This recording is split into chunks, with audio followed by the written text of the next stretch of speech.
আমি সুবোধ রায় বলছি, আপনি আদৌ কি ভোটার লিস্ট বার করেছেন? তাহলে এটা কি বেরোলো? হজ বড়লা বলে একটা ব্যাপার জানেন? হ্যাঁ, সে তো সুকুমারের পড়েছি, হজ বড়লা। আপনি হজ বড়লা জানেন, এটা ওটাই একই। আচ্ছা, আমি তো এটা বলে যাচ্ছি, তাই তো?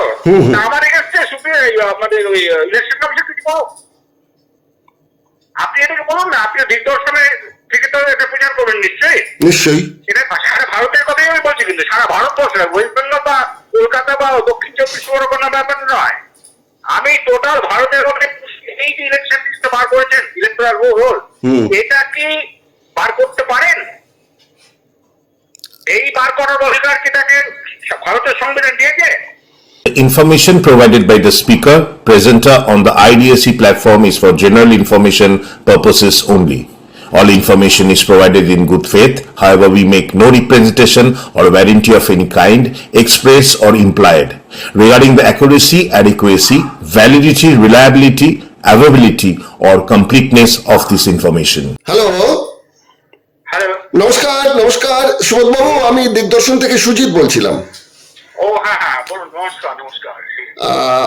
এই মুহূর্তে আপনাকে আমি ফোনে নিলাম একটা কারণে, সেটা হচ্ছে আজ এসআইআর এর পর এই তালিকা, ভোটার তালিকা, এটা সকালবেলা প্রকাশ হয়েছে এবং ধীরে ধীরে বিভিন্ন জেলায় বিভিন্ন প্রান্তে পৌঁছে যাচ্ছে যে কারা ভোটার, কারা ভোটার নন, কিংবা কারা এখনো পর্যন্ত সিদ্ধান্ত হয়নি যে ভোটার কিংবা ভোটার নন।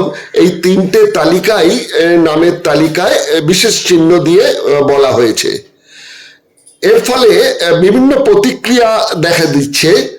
সেটা হচ্ছে যাদের কোনো রকম অসুবিধে ছিল না, কাগজপত্র ঠিক মতন জমা দিয়েছে, অন্তত বিএলওরা যা বলছেন, তারপরেও তাদের নামগুলো ওঠেননি। এখন বিএলওরা ভাবছে যে আমরা তো ওই এলাকায় যেতেই ভয় পাচ্ছি যে আমাদের ওপর যেন গণপ্রহার শুরু না হয়ে যায়, কিন্তু আমাদের তো কোনো দোষ নেই, আমরা তো ঠিক মতোই সব কাগজপত্র জমা দিয়েছি। দ্বিতীয়ত আরেকটা জিনিস দাঁড়াচ্ছে সেটা হচ্ছে যে বহু কেন্দ্রে, অন্তত ম্যাক্সিমাম কেন্দ্রেই লক্ষ লক্ষ মানে ভোটার বাদ হয়ে যাচ্ছেন। একমাত্র জানা গেল যে কলকাতার রাসবিহারী কেন্দ্র, সেখানে নাকি কোনো ভোটার তালিকায় নাম বাদ হয়নি, বরঞ্চ সেখানে প্লাস রয়েছে, মানে ভোটার বেড়েছে আর কি ওখানেতে, যা আগে ছিল তার থেকে। তা যাই হোক, যে ঘটনাটাই ঘটে থাকুক না কেন, একটা জিনিস আমাকে বলুন যে এই যে ভোটার তালিকাটা বেরোলো, এরপর বলা হচ্ছে যাদের নাম এখনো ওঠেনি তাদের চিন্তা করার কিছু নেই, ফর্ম 6 ফিল আপ করে তারা আবার আবেদনের জায়গায় যেতে পারবেন, ইত্যাদি ইত্যাদি। কিন্তু সাধারণ মানুষ, বিশেষ করে গ্রামাঞ্চলে বা প্রান্তিক অঞ্চলে যারা মানুষরা থাকেন, তাদের যে নামগুলো উঠছে না কাগজপত্র দেওয়া সত্ত্বেও, তাদের তো এখন এই ভোট দিতে পারা কি না পারা তার থেকে বেশি আতঙ্ক হয়ে যাচ্ছে যে এইটা যদি ভোটার তালিকায় নাম না থাকে তাহলে কি আমাদের দেশের নাগরিক হিসেবে বিবেচনা করা হবে না, আমাদের কি জেলে পাঠিয়ে দেওয়া হবে, না দেশের বাইরে ছুঁড়ে ফেলে দেওয়া হবে, এরকম একটা আতঙ্ক তৈরি হয়ে গেছে। তো এই আতঙ্ক তৈরির মধ্যে কি আবার নতুন করে আত্মহত্যার একটা বিরাট তালিকা কিংবা হার্ট ফেল হওয়ার একটা বিরাট তালিকা কি আবার তৈরি হতে পারে? যা অবস্থা ভারতবর্ষে, তাতে বিস্মিত হওয়ার কিছু নেই তেমন যদি ঘটে। কিন্তু আমার একটা প্রশ্ন থেকে যায়, আপনি বলছেন যে আজকে কি বেরিয়েছে বললেন, ওটাকে ভোটার তালিকা, মানে ভোটার তালিকাটা একটু বাংলায় আমাকে বলবেন? না না, ওই এসআইআর এর যে মানে পর্যালোচনা পর্যবেক্ষণ করবার পর তার যে তালিকা, একটা ভোটার লিস্ট, ভোটার লিস্ট, যারা তাদের নাম আছে, এরকম একটা তালিকা প্রকাশ পেয়েছে, এরকম বলা হচ্ছে সারা ভারতবর্ষে সবাই বলছে। ইলেকশন কমিশন থেকেও বলেছে, নিশ্চয়ই আপনি যখন বলছেন নিশ্চয়ই তাই হবে। কিন্তু একটি মাত্র ভয়েস সেটা হচ্ছে কোন ভোটার তালিকায় বেরোবে। কি বলছেন? হ্যাঁ, আমি বলছি আমার নাম ডক্টর সুবোধ চন্দ্র রায়, এটা ভোটার তালিকা নয়, এটা ভোটার তালিকা নয়। আপনি এটা ভোটার তালিকা বললেই তো ভোটার তালিকা হবে না। আচ্ছা, তাহলে এটা কি? এটা বসিয়ে দিয়ে বললাম এটা ভোটার তালিকা, মানবেন আপনি? সেটা মানবে না। তাহলে এটা কি হচ্ছে? কি মানবে ওই ভোটার তালিকা হিসেবে? সেইটা প্রথম ডিসাইড করতে হবে, তারপর বাকি কথা হবে। আচ্ছা, একটু পরিষ্কার করে যদি বলেন। আমি খালি দেখছি এটা জিনিসটা এত দিনের আলোর মতো পরিষ্কার, কিন্তু কিছুতেই আমরা এই দিকে যাচ্ছি না, কিছুতেই কেউ যাচ্ছি না। আচ্ছা, আজকে যেহেতু একটা ফোনে কথা বলছি, আমরা একটু আলোচনাই করা যাক না, একটু অফ আলোচনা করে তারপরে এখানে চলে এলে ভালো হবে তো? হ্যাঁ বলুন, বলুন। হ্যাঁ বলুন। আমি বলতে চাইছি হ্যাঁ। একটা আছে না গণতন্ত্র ব্যাপারটা হচ্ছে গিয়ে মানুষই সেখানে সব শেষ কথা বলে, তাই না? মানুষের ব্যাপার সব। তা সেই গণতন্ত্রের একটা ব্যাপার হচ্ছে যে রুল অফ ল হতে হবে, মানে একটা ল থাকবে, সেই ল এর রুলটা যে ফলো করতে হবে সবাইকে, মানে লটাই রুল করবে, তাই তো? ঠিক। শাসন করবে ল, কোনো মানুষ শাসন করবে না সেই ক্ষেত্রে। কিন্তু তারপরে ওই লটা বানাবে কিন্তু মানুষ, ঠিক আছে? তাই তো? গণতন্ত্রে মানুষই ল বানায়, অ্যাক্ট বিভিন্ন আইনটা দেখছেন, এগুলো সব পার্লামেন্ট বানাচ্ছে। পার্লামেন্ট মানে কি? সেখানে জনসাধারণের প্রতিনিধি বসে আছেন, তারা বানাচ্ছে। তাহলে ইনডাইরেক্টলি ওটা মানুষই বানাচ্ছে। একদম সেই লটা, মানে সেই ল এর মানে রুল অফ দ্যাট ল থাকতে হবে। মানে গণতন্ত্রের মধ্যে যে লটা পার্লামেন্ট বানিয়েছে সেই ল অনুযায়ী যদি কোনো কিছু করা হয়, তাহলে সেটাকে আমি বলবো রুল অফ ল ভ্যালিড আছে। যদি আপনি সেই রুলটাকে ভায়োলেট করে কিছু করেন, তাহলে তো আপনি জনসাধারণ পাচ্ছেন না। আপনি যদি জনগণের কথাই না মানলেন, মানে যে জনগণ তো মুক্তি তারা একটা আইন বানিয়ে, ওই আইনটাকে বানিয়েছে, আপনি কিন্তু ওই আইনটা প্রয়োগ করছেন না, আপনি ওই আইন অনুযায়ী কাজ করছেন। আপনাকে কোনো যে সাংবিধানিক সংস্থা যেগুলো আছে, কনস্টিটিউশনাল বডি যারা, তারা কিন্তু তাদের জন্য আইনগুলো বানানো আছে। আইনগুলো আমাদের জন্য বানিয়েছে এটা ভাববেন না, আইনগুলো বানানো হয়েছে তাদের জন্য যারা ওই আইন অনুযায়ী কাজ করবে, এবং কাজ করতে তারা বাধ্য। কারণ ভারতের মানুষ 140 কোটি মানুষ মিলে আইনটা তৈরি করেছেন, করে বলেছেন যে এই আইন অনুযায়ী সমস্ত কিছু পদক্ষেপ করতে হবে আপনাদের, ঠিক? তারপর ইলেকশন কমিশনার একটা আছে, রাইট আর রং আছে। ইলেকশন কমিশনার কেউ কতগুলো আইন দিয়ে বাধা আছে, সেই আইনের বাইরে গিয়ে কি করতে পারবে না। আমার বক্তব্য হচ্ছে এই যে ইলেকশন কমিশন যে ভোটার পার করেছে, সেখানে ওই রুল অফ রয়েছে তো, এইটা আমার প্রশ্ন। এই প্রশ্নের উত্তরটা আগে পেতে হবে, বাদ বাকি সমস্ত কথা পরে। ওই যে ভোটার তালিকায় ভোট দিয়েছে কিনা, কে ওখানে ঠিক করবেন আইনটা, কে লিস্টটা ঠিক করবেন কিনা, কি ধরনের এগুলো আমি অনেক পরের ব্যাপার করবো। আমি সুবোধ রায় বলছি, আপনি আদৌ কি ভোটার লিস্ট বার করেছেন? তাহলে এটা কি বেরোলো? হজ বড়লা বলে একটা ব্যাপার জানেন? হ্যাঁ, সে তো সুকুমারের পড়েছি, হজ বড়লা। আপনি হজ বড়লা জানেন, ওটাই একই। আচ্ছা, আমি তো এটা বলে যাচ্ছি, তাই তো? আমার এগেন্সে আমাদের ওই ইলেকশন কমিশন কিছু বলুন, আপনি এটাকে বলুন না, আপনি দিগদর্শনে থেকে তো এটা প্রচার করবেন নিশ্চয়ই। এটা সারা ভারতের কথাই আমি বলছি, কিন্তু সারা ভারতবর্ষে, ওয়েস্ট বেঙ্গল বা কলকাতা বা দক্ষিণ 24 পরগনা ব্যাপার নয়, আমি টোটাল ভারতের এই যে ইলেকশন লিস্টটা বার করেছেন, ইলেকটরাল রোল, এটা কি বার করতে পারেন? এই বার করার অধিকার কি তাকে ভারতের সংবিধান দিয়েছে? তাহলে সংবিধান যদি না দিয়ে থাকে, তাহলে তারা এই দায়িত্বই বা করছেন কি করে? এবং সংসদীয় রাজনৈতিক দলগুলো সেগুলো মেনে নিয়েছে, এবং মহামান্য supreme court. Violation of constitution. আচ্ছা, এই পুরো জিনিসটা কনস্টিটিউশনের এগেইনস্টে কাজ করছে। এই এলিমেন্টারি ব্যাপারটা কিন্তু কেউ ধরছেন না, আমরা বলছি না কিছু। চুপ নয়, একজন তো বলে যাচ্ছে, আমি তো বলে যাচ্ছি। আচ্ছা, বিরোধীরা কেন চুপ করে আছে? আমি সেটা কি করে জানবো? না, একটা আন্দাজ, একটা অনুমান। আপনি ছাড়া আমাকে উত্তর করেননি কবে? এই যে ব্যাপারটা আমি বলছি, ওটা ভয়ানক একটা কথা বললাম কিনা বলুন? সেটা তো নিশ্চয়ই, সেটাই তো বলছি। আমাকে অশিক্ষিত মূর্খ মনে করবেন না যে আমি একটা বোগাস কথা কোনো কথা বলে যাচ্ছি। আমি তো বলছি ইলেকশন কমিশন অফ ইন্ডিয়ার এই কাজটা করবার কোনো অথরিটিই নেই, অ্যাবসলিউটলি কোনো অথরিটি নেই। আমি আরো যারা বলবো? হ্যাঁ বলুন, আমার দর্শকদের বোঝার সুবিধে হবে তাহলে। আমি তো এই তো বলছি, কমপ্লিটলি তাহলে হ্যাঁ, লয়ে একটা ভয়েন্ট অ্যাবিনিশিও, ভয়েন্ট মানে হচ্ছে জিরো হয়ে গেছে, নেই। অ্যাবিনিশিও মানে অ্যাপ মানে ফ্রম, ইনিশিও মানে initial, from the very beginning মানে ভয়েন্ট নেই, অ্যাবসলিউটলি নেই। এটা ওপেনলি বলছি আপনাকে। না, মহামান্য শীর্ষ আদালত সব পক্ষের কথাই শুনেছেন এবং শুনবার পরে যেগুলো যেগুলো তাদের কাছে ঠিক মনে হয়েছে সেগুলোর কথা বলেছেন। এখনো আবার বলেছেন যে নির্বাচন কমিশন সব ব্যাপারে সিদ্ধান্ত নিতে পারে না, তাদের বিচারক একটা মণ্ডলীও তৈরি করে দেওয়া হয়েছে পরবর্তী সময়। সব ব্যাপারগুলো তো তারা বলছেন যে এইভাবে করা দরকার। তার সঙ্গে সঙ্গে এটাও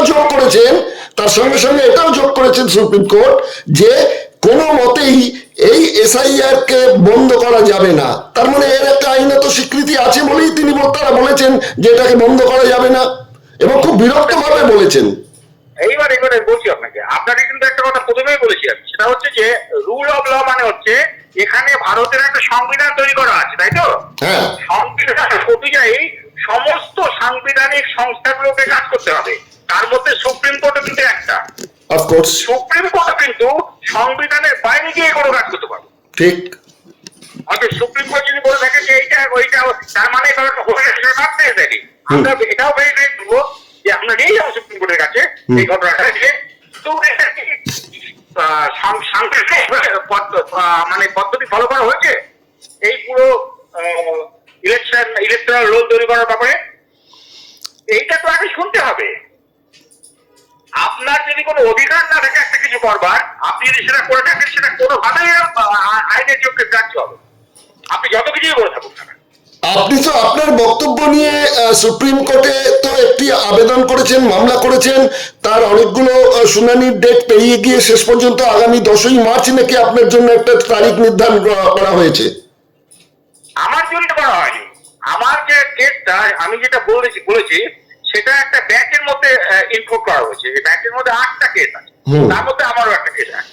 আচ্ছা, এখন ঘটনা হচ্ছে যে আমার কথা তো এখনো পর্যন্ত সুপ্রিম কোর্ট ছড়েনি, সুপ্রিম কোর্ট তো আমার কথা পর্যন্ত এখনো আসেনি, আমি তো সেটা বলছি। তো 10 তারিখ তো নিশ্চয়ই তারা শুনবেন। হ্যাঁ, আগামী 10ই মার্চ তো নিশ্চয়ই তারা শুনবেন। আমি তো সেটা জানি না তারা শুনবেন কিনা, সেটা তাদের ব্যাপার। আমার বক্তব্য হচ্ছে আমি যে কথা বলেছি সেটা আমি এখনো পর্যন্ত সুপ্রিম কোর্টের কোন বিচারকের কাছে কথাটা উত্থাপন করতে পারি। আমি সেটা করবো, আমি তো সেটা করার জন্যই প্রস্তুতি নিচ্ছি। এমন হতে পারে যে হয়তো এখনো পর্যন্ত শুনানির সময়টা আসেনি, তাই তারা কেউ ইচ্ছে করে করছে না, এটা তো নয়। আমি তো আগেও বলেছি আপনাকে, তো আমার কেউ মানে কেউ শত্রু নন, বা আমিও তাদের কোনো মানে কোন রকম শত্রু নই, তাই না? আমি একটা কোয়েশ্চেন অফ ল নিয়ে গেছি, কোয়েশ্চেন অফ লটা তো সুপ্রিম কোর্টকে শুনতে হবে। আমি বলি কি এটা যে ওরা এটা করছেন, ভালো করছেন না, তারা এটা এই করছেন, এটা ঠিক যেন হচ্ছে না, মনে হচ্ছে এরকম আজে বাজে কথাবার্তা আমার বেরোচ্ছে না। আমি একটা সিম্পল কোয়েশ্চেন করেছি, কোয়েশ্চেন অফ ল, এই ব্যাপারটা ঘটতে পারে কি পারে না, আমি এইটা আলোচনা করার জন্য সুপ্রিম কোর্টকে অনুরোধ করেছি। এখনো পর্যন্ত সেই পর্যায়ে যায়নি, আসুক, তারপর নিশ্চয়ই বলা হয়েছে। এখনো যায়নি, কিন্তু পরে হয়তো আমাকে দেওয়া হবে, কারণ আমি তো সুযোগটা অধিকারী। আমি এমন একটা কোয়েশ্চেন করেছি যে কোয়েশ্চেনটা তো আমি যখন খুশি করতে পারি তো খুশি, এই ইলেকশন শেষ হয়ে যাওয়ার পরেও আমার কোয়েশ্চেন ব্রেক থাকবে। আপনি যদি বেআইনি কাজ কিছু করে থাকেন সেটা কিন্তু আপনি কাজটা করে ফেলেছেন বলে সেটা আইনি পরিচিত পেল না, ঠিক না বলুন? বিরোধীরা এই নির্বাচন কমিশনকে বলছেন নির্যাতন কমিশন। এই সমস্ত কবিতা নিয়ে কি করবো? কবিতা হচ্ছে নির্যাতন, নির্বাচন, এই কি সব কথাবার্তা না। আসল পয়েন্টটা যান, আমি তো বারবার বলছি একই কথা, আমি এখনো বললাম, আজকে তো আরো বেশি করে বলে দিলাম যে কোন নির্বাচন মানে কোন রকম ইলেকট্রাল রোল আজকে পাবলিসিটি হয়, কিছু হয়, তাহলে এটাকে কি বলবেন? যেটা প্রকাশ খুশি বলো, যা খুশি বলো, ইলেকট্রাল রোল আইনের চোখে ইলেকট্রাল রোল হতে হবে, আইন দিয়ে করতে হবে জিনিসটা। আপনি আইনের বাইরে গিয়ে একটা যে কোনো কাগজ বার করে দিয়ে বললেন ইলেকট্রাল রোল, সরি নো। তাহলে তো এই কথার প্রত্যুত্তরে বলতে হয় যে আপনি তাহলে বলছেন যেটা প্রকাশিত হলো সেটা তাহলে অবৈধ, আইনত অবৈধ। 100% অবৈধ, কারণ আইন তোমার আইন মেনে করা হয়নি এটা। হুম আইন মেনে যদি না করা এটা তো অবৈধ সবটাই।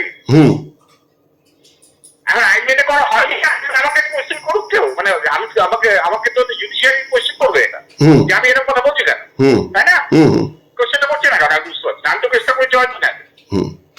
আমার তো মনে হচ্ছে ভারতবর্ষের মিডিয়াতে তো আমি বড় ইলেকট্রনিক মিডিয়ার কথা বাদ দিচ্ছি, কি বড় খবরের কাগজের কথা বাদ দিচ্ছি, আমি পশ্চিমবঙ্গের কলকাতায় থাকা একটা ছোট্ট ইউটিউব চ্যানেল দিগদর্শন, এখানে 2-3 বার আপনার সাক্ষাৎকার নিয়েছি, ফোনে মুখোমুখি বসেও নিয়েছি।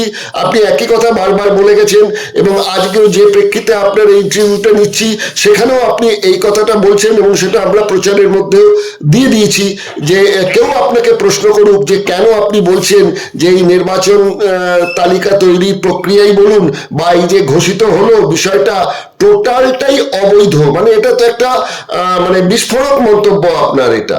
আমার শুধু বক্তব্য এটাই, এই যে এত এত 100 কোটি না 1000 কোটি জায়গায় পুরো ব্যাপারটা করার জন্য করা হচ্ছে, কত হাজার কোটি টাকা খরচ হচ্ছে আমি বুঝতে পারছি না। এই টাকাগুলো তো ভারতের মানুষের টাকা, জলে ফেলার জন্য রাখা হয়নি, করা হয়নি, তাই না? মানুষকে পরিশ্রম করছে জলে ফেলে দেওয়ার জন্য, এরকম জলে ফেলে দেওয়া হয়েছে সবটা, টোটাল টাকাটা জলে ফেলা হয়েছে। তাহলে সাধারণ মানুষ, আমি রাজনৈতিক নেতাদের কথা বাদ দিচ্ছি, অন্যান্য বুদ্ধিজীবীদের কথা বাদ দিচ্ছি, কিন্তু আমি যেটা বলতে চাইছি সেটা হচ্ছে যে আমাদের এখানকার যে মানুষজন যারা ভুক্তভোগী হচ্ছেন তারা কি করবেন এখন? আমি তো বুঝতে পারছি না, তারা তো আপনাদের দিগদর্শনের 2-1 জন শুনেছেন নাকি কথা শুনছেন না? শুনছেন তো আপনি যেটা বলছেন, নিশ্চয়ই আশা করছি শুনছেন। নিশ্চয়ই। তো তারা আপনাকে প্রশ্ন করছে না যে এই লোকটা, এই উন্মাদ লোকটা কে, কি কথা বলে যাচ্ছে?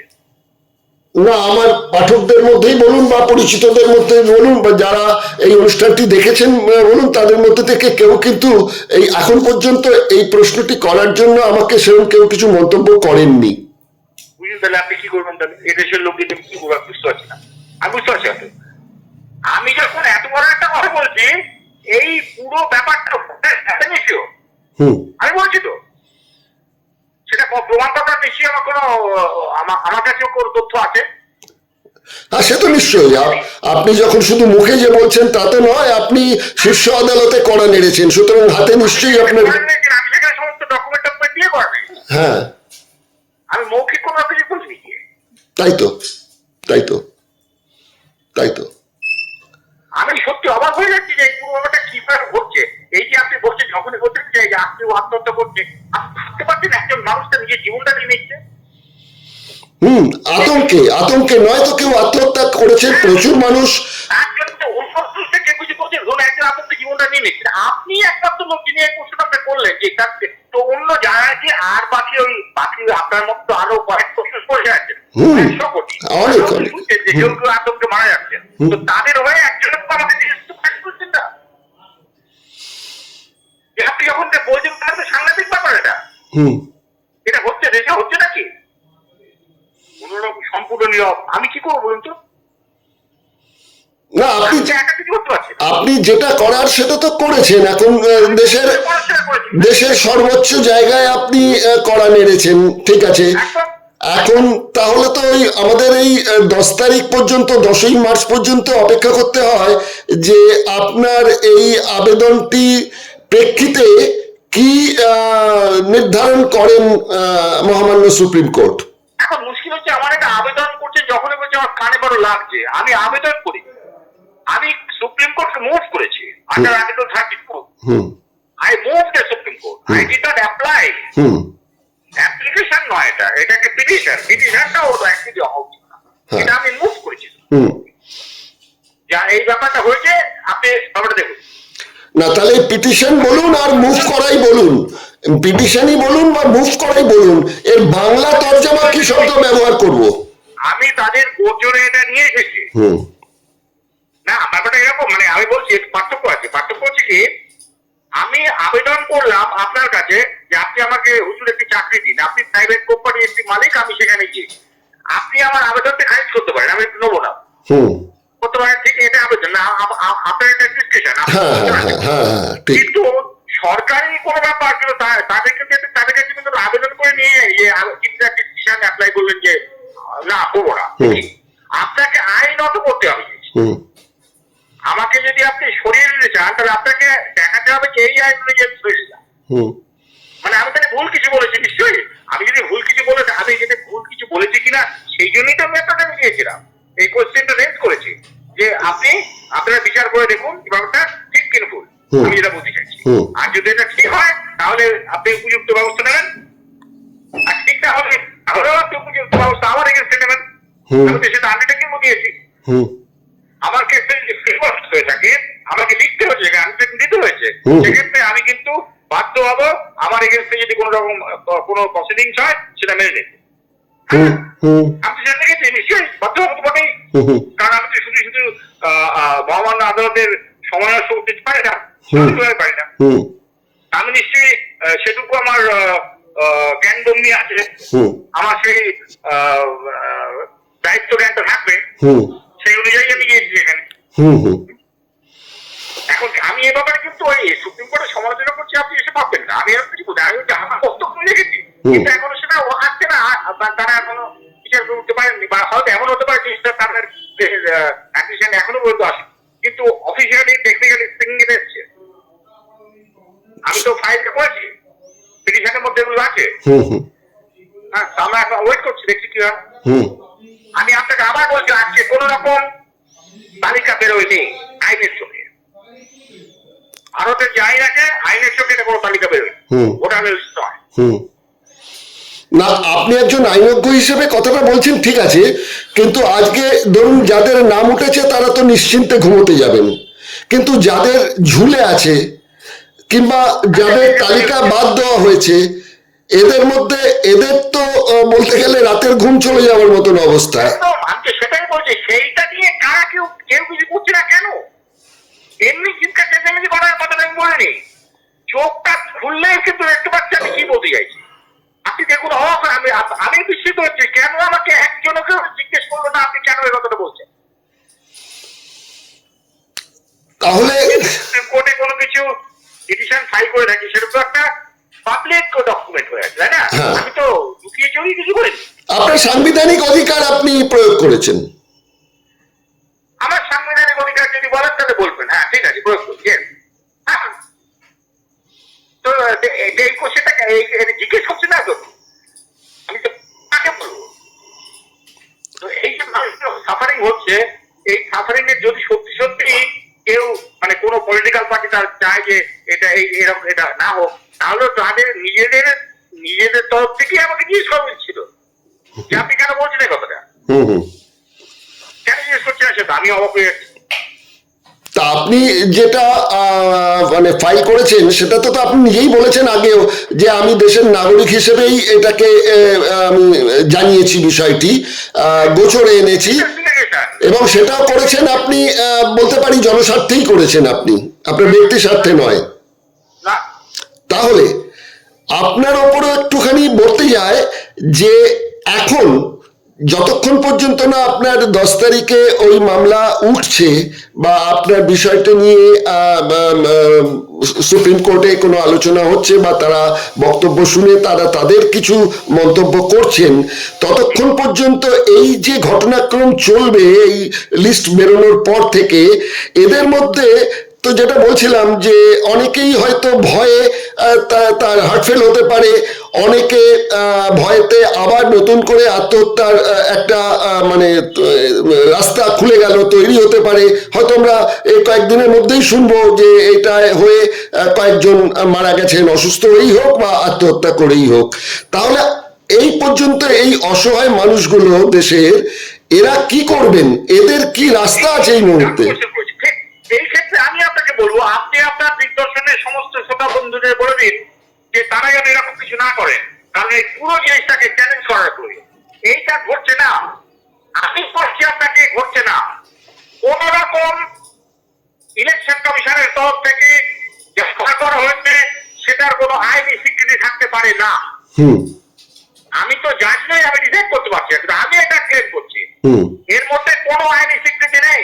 হুম হুম অতএব যারা এরকম মানে আত্মহত্যা করার বা এরকম কি ভাবছেন বা অত্যন্ত টেনশনের মধ্যে আছে, তারা যেন টেনশন না থাকেন, তারা একটুখানি চোখ খুলুন, তারা ভাবতে শুরু করুন, তারা হয়তো জানুন যে এই পুরো জিনিসটা কিন্তু আইনের চোখে বেআইনি, হুম হুম আইনের চোখে অস্তিত্ব নেই। এই যে আপনারা দেখতে পাচ্ছেন যে একটা লিস্ট বেরিয়েছে, এটা ভোটার লিস্ট নয়। তো আমার তো মনে হয় যে সাধারণ মানুষ ভোটাধিকার থাকবে কি থাকবে না সে প্রশ্নটা সেকেন্ডারি।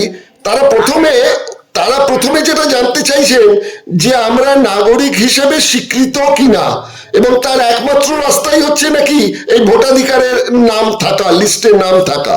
আসল উদ্দেশ্য আমার অস্তিত্ব নিরাপদ কিনা, এই তো তাদের মূল প্রশ্ন, তারপর ভোটের প্রশ্ন। ভোটাধিকার আছে কিনা তার জন্য ভোটারের একটা লিস্ট তৈরি করতে হবে। হুম আপনি কোথায় পাচ্ছেন সেই লিস্ট? লিস্ট অনুযায়ী তো একদম ঠিক করবেন তিনি ভোট দিতে পারবেন কি পারবেন না। হুম আপনি তো সেই লিস্ট তৈরি করেননি, আপনি তো নিজে বলছেন লিস্ট, এটা লিস্ট নয়। আচ্ছা, এর আগে শুনছি নাকি এরকম নাকি 8 বার SIR হয়ে গেছে। এ কি করেছে আমি কিছু বুঝতে পারছি না, আমি জানি না। আমি শুধু এই পার্টিকুলার ব্যাপারটা নিয়ে দেখছি, কারণটা কি আমি এখন দেখতে পাচ্ছি ব্যাপারটা কি হচ্ছে। আগে কোনো জানি না কি হয়েছিল কিনা যাই না, এখন আমি দেখছি এই জিনিসটা ঘটেছে, এটা আইনের চোখে কমপ্লিটলি ভয়, কোনো কিচ্ছু ঘটেনি, কোনো কিচ্ছু এটার নামে কোথাও কিছু ঘটে, আমি এইটুকু আপনার করি। এখন এই যে দেখতে পাচ্ছি যে এটা বলছি যা কিছু করছি কিচ্ছু হচ্ছে না, এটা কোন রকম ইলেকট্রাল রোল নয়। আমার মনে হচ্ছে আপনার তাদের আপনি সান্ত্বনা দিয়ে বলতে পারেন যে আপনারা নিশ্চিন্ত থাকুন, এটা কোন ইলেকট্রাল রোল নয়। অতএব এই ইলেকট্রাল রোল অনুযায়ী আপনারা ভোটাধিকার পাবেন কি পাবেন না এটা নির্ধারিত হতে পারে না, আইন অন্তত বলবে না। না, এখানে তো ধরুন আমি সান্ত্বনা দেওয়ার মতন যোগ্যতা আমার নেই। আপনি একজন আইনবিদ এবং একজন পরমাণু বিজ্ঞানী, আপনি আইনগত জায়গা থেকে যে প্রশ্ন তুলেছেন সে প্রশ্ন থেকে আপনি যে সান্ত্বনা দেবেন, সেখানে মানুষের কাছে এখন চারিদিক থেকে মানুষ শুনছে সেটা হচ্ছে যে আমার নাগরিক কিনা সেইটাই প্রমাণ যদি না হয় তাহলে পরে ভোট দেওয়ার অধিকার থাকছে না, সেটা বড় প্রমাণ যে আমি নাগরিক নই। তাহলে তারা কি করবেন আমি কিন্তু এখনো পর্যন্ত বুঝে উঠতে পারছি না। আমি আপনাকে যেটা বলতে চাইছি, তারা নাগরিক কি নাগরিক নন, তারা ভোট দিতে পারবেন কি পারবেন না, এই যে প্রসেসটা হয়েছে এফআইআর, এই প্রসেসের মাধ্যমে ডিটারমাইন্ড হয়। আমি এইটুকু বলতে পারি। এরা বলছে যে নাম হয়ে গেল, তো এই জিনিসটা ভুল, এটা ঠিক নয়। এটা ভারতের মানুষের উপরে একটা বেআইনি জিনিস চাপিয়ে দিচ্ছে, যেটা কখনোই ঘটতে পারে না, কখনোই ঘটতে পারে না। ভারতের মানুষ এটা করবে না। ভারতের মানুষ এটা তো আপনাকে সংবিধান লিখে দেয়নি, সংবিধানটা আপনি আমি লিখিনি, সংবিধান ভারতের 140 কোটি মানুষ করে লিখেছে, আপনাকে এটা করতে হবে। আইনটা বানিয়েছেন ভারতের মানুষ, তারা মিলে আইন বানিয়েছেন। আইন ওই দিল্লিতে বসে একটি লোক বা 5 জন লোক মিলে বানায়নি। আমরা ভুল করছি, তারা আমাদের উপরে কোনো কিছু আইন চাপাতে পারে না, বেআইনি কোনো জিনিস চাপাতে পারে না। আইন যদি হচ্ছে না আপনি তিনি চাপাচ্ছেন না, তার প্রাণী কমিশন আমাদের উপরে কোনো আইনি ব্যাপারটা চাপাচ্ছেন না, কারণ আইনটা তো আমরা বানিয়েছি, আমরাই তো বলেছি এই অনুযায়ী করতে হবে। তারা একটা ব্যাপার কে, কিন্তু বেআইনি কোনো জিনিস যদি তারা করে সেক্ষেত্রে আমরা বলেন আইন বানানো আমি সুপ্রিম কোর্টে আমি তো একটা জনস্বার্থ মামলা ফাইল করেছি যে এটা হচ্ছে না। তো এখন তো যা বুঝতে পারছি সেটা হচ্ছে যে আপনি যে ভরসাটা দিচ্ছেন সেটার জন্য তো আমাদের 10ই মার্চ 2026 পর্যন্ত অপেক্ষা করতে হবে। তারপরে যদি কোনো একটা ইতিবাচক কিছু ফল সাধারণ মানুষ পান তাহলে অনেকটা আশ্বস্ত হবেন। আর যদি দেখা যায় না হয়, মানে ইফ যদি বাট লেকিন এই শব্দগুলো যদি এসে যায় তাহলে